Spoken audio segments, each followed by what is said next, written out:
back on a hero that he had an amazing performance with. It just feels like the hits never stop coming. But that being said, Misha away from his team and well far away from getting his life saved, and Thug will get first blood. High ground wards paying off, and chose to give it to the Dragon Knight, so they're putting their faith in the patron saint of Avian here. So we saw, I like seeing Spartan, you know, I don't know what that was pregame, but maybe he's sending a prayer to the knights above, the patron saints of Greece, whatever that weird book he had up on screen was doing for him. And I think they'll need a little help this game after that last game beatdown. Yeah, they were saying it might have been a tarot card. Hopefully it came face up and not upside down, because that's always an issue as well. Yeah, the tarot cards can read you some bad fates, and maybe this time it was the right way around. Already though, sure. 11's getting zoned off this lane top. This is not boding well for Brain. They tried to get these lane matchups right. Really wanted this Gyro versus the Timber, but that Bane death kind of gave OG some information, and they're abusing it to the maximum here. Trying to force the CK to TP. We'll get it. Yeah, so now he finally is, yeah, you're playing musical lanes, right? Like, you're trying to get the better matchup. Once the TP's used, you have free reign to kind of have the lane set the way you want, right? To a degree, it just depends on, like here, Amar can TP top, and Gyro can also TP and follow him, and then you end up in this situation where, you know, it's like 3 cores in a lane. It can get kind of weird. So but it is in OG's hands now. They'll get to choose these matchups depending on which they want. And honestly, Amar's almost level 3 already. I don't even think they need to switch much for the foreseeable future. He's cruising. And cruising by himself over bot. Thug taking some damage here over mid and getting pretty low. He does have 2 sips in that bottle left over. And Thug really hoping he doesn't see a repeat of last game in terms of BZM's performance, but maybe a repeat of what happened earlier when they were able to get that kill onto the Storm. Definitely some good stuff happened for him late game early. But like you said, the later game impact was... You can't buy that many nulls and do the same thing on Dragon Knight. I'll tell you that much, so they're going to have to snowball a little bit more this game, and that's why this early lane shenanigans hurt. I think it hurt Brame a decent amount already off the bat here. Not what they were hoping to see. I got 11 just pressure. Getting chased. Yeah, he's right in their face there with Misha, who was getting a little bit low, pops a salve, and now he's able to stay in the lane. These 3 heroes, ghost creep, aggressive tri lane.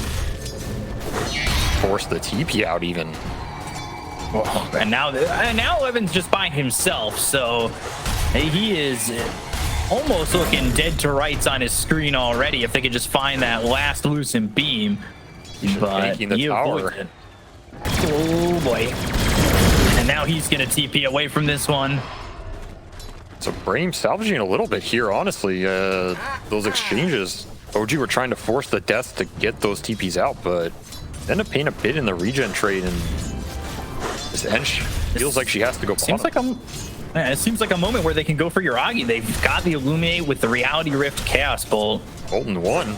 Got Chaos Bolt in a second, trying to get the Ironwood Branch to fog him, and yeah, Illuminate in, one more right click, and 11 gets a little bit of revenge there. You make my lane difficult, I'll take your life. Really nice abuse of this double lane they had going in too. You just can't stand and fight that creep wave, so Brain getting a little bit of revenge here, salvaging what was looking potentially to be disaster of laning phase, showing their scrappiness once more. Yeah, this lineup definitely still feels like one of those lineups that can do quite a bit. Courier just kind of hiding behind a tree there for the kotl for a second, and was right next to Bane, but almost baiting it out. Take this and we'll Chaos Bolt you, Reality Rift Illuminate you. Trying to steal that camp. Radiant's middle tower. See if Desire ends up... I feel like every time they play this kotl, Desire ends up wanting to just sit in this top lane and defend this tower for as long as possible. I felt like last game, though, the downside is he was a huge part of their early damage. This game, some of it can come out from that gyro, but it's also a question of, you know, how many points does he commit to his rocket barrage over that flak? Usually when you play a style gyro, if you can free farm jungle with the flak build, that's going to be your biggest accelerator, but I feel like he has to go for more barrage points this game. Immediately with the Reality Rift Chaos Bolt, and the Illuminate on Misha, he's forced to pop another salve.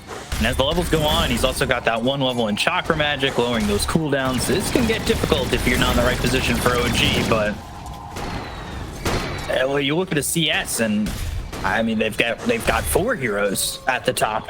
Don't see that every day, but Taiga bringing the numbers in. He's rotated top too. This is the upside of what OG likes to do with this Timber. Leave him alone, bring the numbers elsewhere. Encha's one of the best heroes to do this in the early game because she's basically 2 heroes in 1, right? And bring them both up here. This tri-lane could spell disaster for the CK.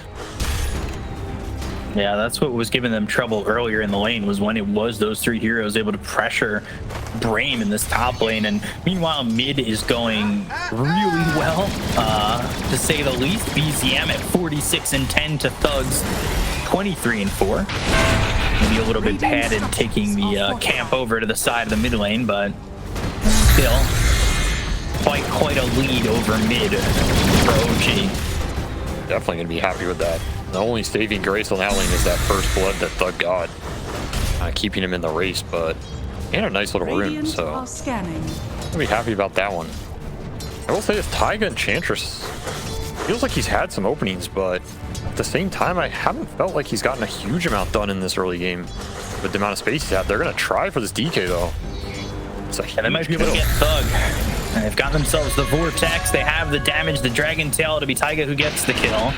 And he's getting a lot of kills this series. Had a lot with the Sharpshooter in the first game. Now he's continuing the trend, getting that kill there onto Thug. And Amar doing his own thing over bottom, 2v1. The numbers may not favor him in terms of heroes in the lane, but it's certainly favorable with what he's getting done.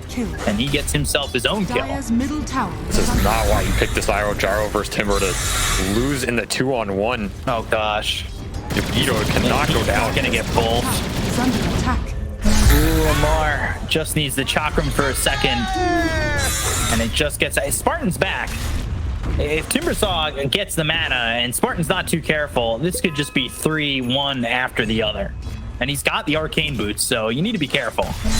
Might just grab him here again? Oh, he went with him on the tether. That was pretty sweet. The only thing saving right there.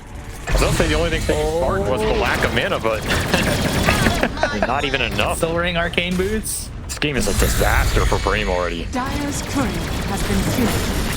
3k lead already, and there is nothing that's gonna touch this Timber. He's taking the tower. This was also that catapult wave that he saved up. Playing this safe lane to perfection here from Amar. Navito, again, this could be a problem. Amar, he's kind of in no man's land. Desire's right here, but he's got the Soul Ring, he's got the Timber Chain, and that's 4 kills in this lane. Dude, somebody stop this man. Honestly, somebody stop him, please. He's carrying the game. Whoever you think you were, I am right now, is Amar. Mid tower's just going down to this Enchantress game, so it's pretty rare we see a game spiral this fast out of control. All 3 tier 1s are dead by 8 minutes. That's got to be some record somewhere in one of these tournaments. It's just disaster for Brame's type of lineup because they're the ones who want to be pushing, winning the lanes, taking down OG's towers to limit where this Luna and Storm can play. It's the exact opposite here. This is a very tough situation to salvage, and honestly just brilliant lane dominance from OG. Like the same storyline again, and maybe a little bit differently. It wasn't exactly the lanes that gave OG the dominance before, but now it is certainly the lanes that have given them this massive opening 9 minutes in. It's Brame. It's almost like OG's style of play perfectly interacts with Brame's and counters it. They've got themselves Chaos Bolt, the 1 second stun out onto the Bane. They will get Misha, so they do get themselves a 3rd kill. But again, it's just doesn't feel like it's enough. That can get the ball rolling, but it really needs to start to gain a lot of velocity. And a nice consolation prize, but Mar's gonna finish up this tier 1. Didn't go down, but it was basically left for dead. And now that opens up this Ancients, which was kind of this Gyro's last resort in terms of trying to catch him in this game. He's gonna spot this. Yeah, he knows. Oh boy. This is, I think you have to defend this if you're Bream. This is not a stack you can give up with how little map control you're going to have. And at the same time, DeVito just getting dropped here by BZM. And it's crazy. Amar, he wants the high five. Erica was doing this earlier. And Vici ended up winning their series over Aster, and now you've got Amar who's just looking for a high five as they continue to just step all over Brame. And that is going to be a dead IO as Taiga gets the last shot on that one. 7,000 net worth. They are starting to double up. Everybody looking for high fives. This is what happens when you don't address Amar's Timbersaw. You need to make this guy's game extremely hard, not just, oh, you know, we'll probably be able to deal with him. This is not a hero-player combination you can ignore to this extent. He is just running away with it. Misha in trouble, but again, it's a consolation prize. Yep. This Gyro, he sees all his empty camps. Tears. Just tears. Good. Despair. Very much despair. I don't even know if you can convince yourself in that fire when you're sitting in the chair that this is fine. It's not. This is definitely not fine, and Brame knows it. They have a couple desperation smokes they can pull out here to try and pull something out of this game. Rocky would be a good start. Yeah. But there's no blink or any initiation here. Dire's bottom tower is under attack. They are trying to catch up. The Nightmare gets pulled. They've got the Reality Rift. They have the stun. It's out onto, you guessed it, Misha, who has been a part of 4 of these 5 deaths for his team, which is fine because he dies and the net worth still goes up. Pretty much. He's perfectly happy to die 10 times this game because it's not going to derail any of OG's game plan at this point. You kill a Bane, so what, you know? He's already level 6. He's got what he needs for the next 3 or 4 minutes anyway. His team's going to get the next round of items. They win a fight. They'll get everything back off that alone, so perfectly happy to tank all of these smokes. And there's a limited amount of these smokes that Brame even has left in the tank at this point, because this is just an insane gold deficit. Oh, not. Looks like they've got like 1 smoke left, and it is feeling like that is the one that's going to be needing to be everything for them. Is under attack. Meanwhile, OG smoking themselves. Regen rune on BZM. We saw him put runes to great use game 1. It's looking to inflict even more pain. Smoke breaks. He goes after Thug. He's got the Vortex. DeVito is coming over. BZM a little bit worried about committing right now. He's getting closer and closer to the BKB and may not want to give up any second on that timing. And yeah, like you said, he's got the regen rune. That was a story. There were multiple stories. You could fill a newspaper with the amount of stories that came out of OG in game number 1. The rune control, the fact that BZM had every power rune to the 26-minute mark until Brame finally got into the river. The emotional damage, the domination that came after the lanes. There was a lot of damage in that game. Emotional, economic, draft, you name it. They do have Blink on Thug, though. Yeah, finally to be able to catch up to Yuragi, but he's got Taiga here. Now they go to the Eclipse. They've relocated into this one, and they may not want to be here anymore. Nobito, Spartan, they both fall. They're going to ball lightning in for more. They got the Reality Rift onto Yuragi, but Yuragi surviving for the moment. They're going to kill on a Thug. It's a triple kill here for BZM, looking for more. Taiga gets one, as is tradition. They've got the Fiend Grip, which is all they needed from Misha to finish off the entirety of Brame, and it's an ultra kill for BZM. It's just 3-0 talismans equals 4 kills. Why not? The math works out. It checks out. It's fine. Taiga just keeping his buddy alive with a little bit of that extra heal, and this is the downside of this Brame lineup we saw last game too. The damage is slow to come out. It gives OG so much time to respond. Even Misha coming in here at the end of that team fight. Full duration grip. Yeah, BZM, he's happy to clean all this up. Honestly, I feel like a lot of teams might even just call the GG there, but obviously Spartan is not one to let his team go out early. They're gonna keep trying to pull something. Got only level 1 in the Nature's Attendance, which was enough to save the Luna. And no, oh, okay, all right, I'll shut up. It got him. Fair enough. Barely. The brief fire was enough. Oh, there's another consolation prize. Yeah. You know you're pretty far ahead when you're tipping your own teammate on their death. Like, you know. Thanks for space. Exactly. How far away was he from getting this off? I got tricked. Oh, and he's not gonna die. And Caster's curse. He dies. That's how it always happens. I tried, Taiga. I tried to save your life, but I cursed you instead.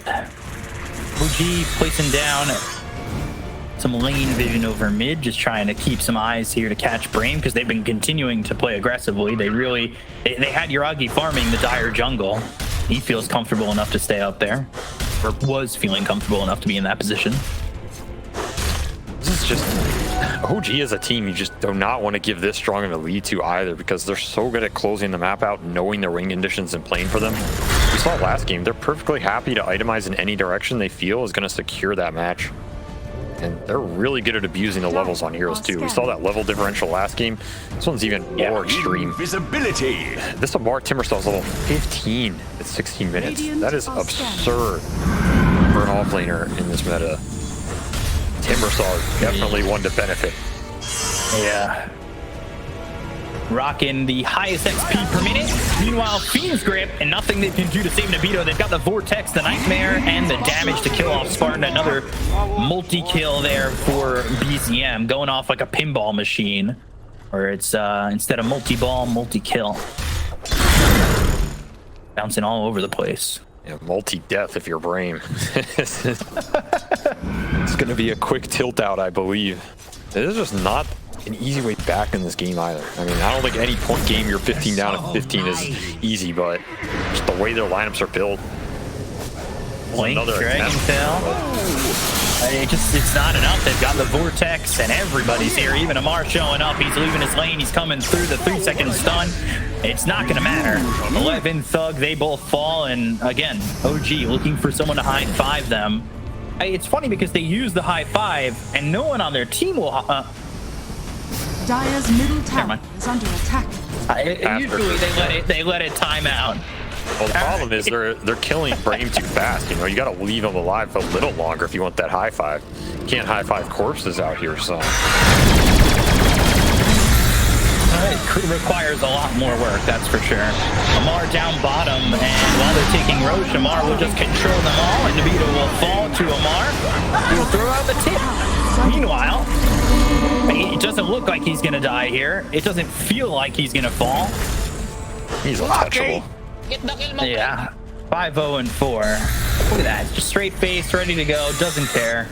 And he's having the time of his life. I guarantee you that. Every Timbersaw player loves these types of games.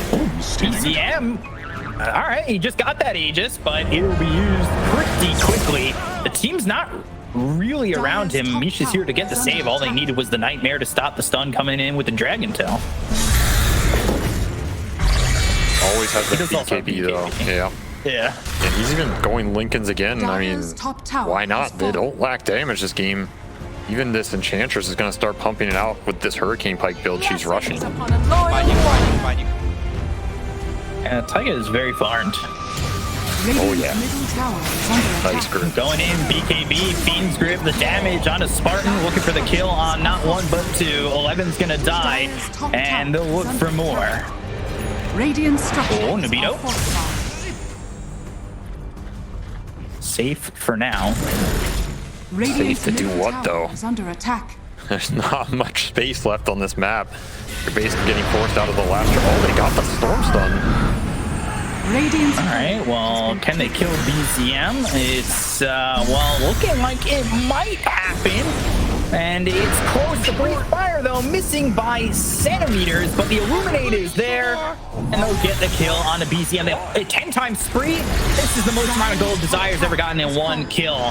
As, well, you've got Amar on the back line looking over at the kotl. They'll get the kill on the Desire. Misha falls to Thug. Amar back into the fight. Meanwhile, by the way, hey, your top tier 3 NRACs are going down, so you may want to get back and, well, try and figure that out. But unfortunately, when you've got a Timbersaw in your face, it makes that kind of difficult. Just casually raxing you at 20 minutes while another team fight's going down. That's no problem, you know. Dyer's top Taiga's barracks. solo killing Gyro. Top barracks has fallen. And the Eclipse coming through. Thug locked up with the Lucent Beam. Taiga again will take that kill. He is 5-1 and 7. I usually don't advocate it, but it's almost like you want him to call the game so the beatdown stops, you know? Like throw in the towel. This one is, I believe, unsalvageable, but I respect their spirit at least fighting through. Shows you the type of team Brame are. They're embracing the win together, lose together mentality. Potentially win together. But it is certainly dire for them. And they'll go in with Amar just on the run for a second. The Chakram doing a lot of damage to Spartan. They're trying to put everything out onto the Timbersaw. And meanwhile, BZM without mana. You're a bit far there, BZM, but he does have the team nearby and the BKB still going. So TP out, Fiend Grip on an illusion. Not exactly what Misha's looking for, but well, That sweepstakes. I guess BCM got out. Yeah. BKB was running out, so he could have got stunned. Blink Dragon Tail on a Taiga, but he is well too strong for that Thug. Not looking like the Thug he should be on this hero. As DK goes down, the look over at 11. Amar still moving forward. I don't really think this guy backs up. He continues to just walk on in and again look for that high five as the impetus shots on Navito once again. The Lucent Beam and a double kill for Yuragi. They'll finally call it, and OG will take a pretty simple 2-0. That was one of the largest beatdowns I think I've